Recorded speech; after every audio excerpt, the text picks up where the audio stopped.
Avant de commencer la vidéo, n'oublie pas de t'abonner.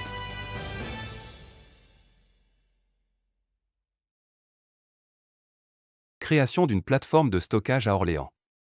Les dirigeants s'interrogent sur la méthode à appliquer, gestion sur seuil ou RPE.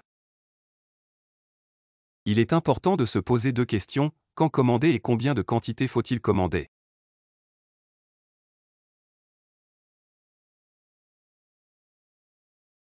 La gestion sur seuil est le fait de commander toujours la même quantité à date variable. Exemple, nous commandons 220 PlayStation à des dates variables, le 1er janvier, le 22 février, le 23 mars, etc.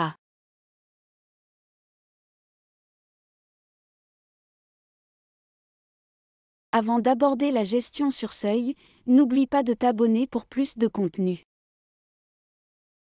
Le stock potentiel disponible correspond à la somme de votre stock net, des commandes passées auprès de vos fournisseurs que vous n'avez pas encore reçues et des réservations de vos clients. Si celui-ci est égal ou inférieur au stock minimum, alors il faut passer une commande. La formule est la suivante, stock maximum moins le stock potentiel disponible.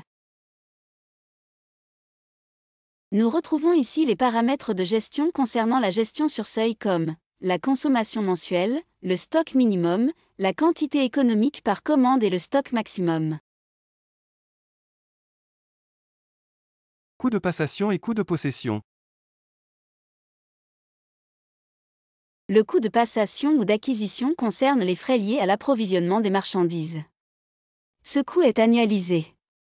Exemple, chauffage et électricité du service achat. Le coût de possession concerne les frais liés au stock.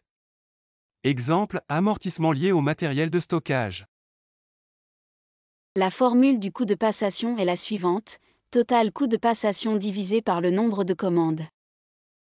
La formule du taux de possession du stock est la suivante, total coût de possession divisé par la valeur du stock moyen.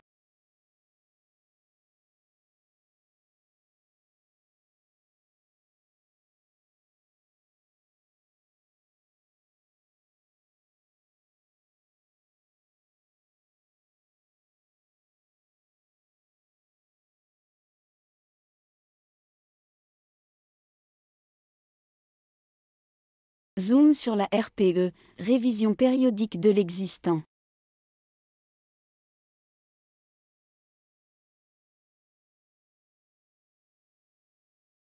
La RPE consiste à commander des quantités variables à des dates fixes. Exemple, 150 PlayStation commandées le 21 janvier et 530 PlayStation commandées le 21 février. Les dates restent fixes mais les quantités changent.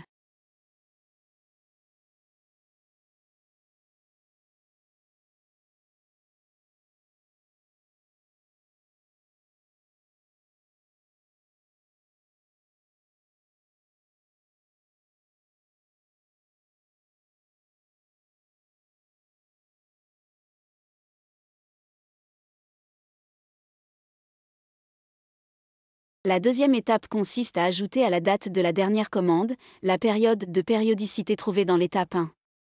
La troisième étape consiste à calculer la quantité à commander en tenant compte du SPD avec la formule de la quantité à commander. Attention D, DP et PE sont exprimés en décimales. Exemple 15 jours devient 0,5.